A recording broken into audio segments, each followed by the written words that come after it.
Okay, so right now I'm filming on the DJI Avata 360. This is a 360-degree drone, so look around. You can see my hand is under it. My hand is over it. Where the heck is the drone?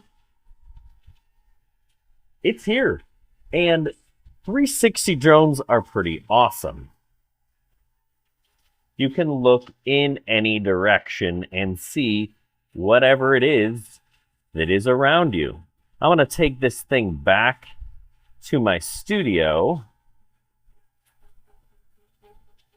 You catch it in the mirror? Even deleting some of the mirror footage, which I think is crazy. So I took this to Punta Cana. I filmed, I chased my car with it. Let's take a look at some of that footage.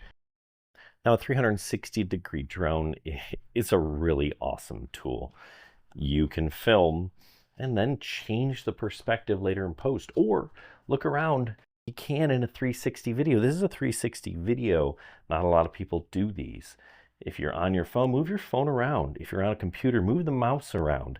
Take a look around and see the surroundings. Pretty awesome. So you can produce videos like this or videos like you would any other drone. But the difference is you captured the whole 360-degree perspective, and you can decide in post what you want to show people.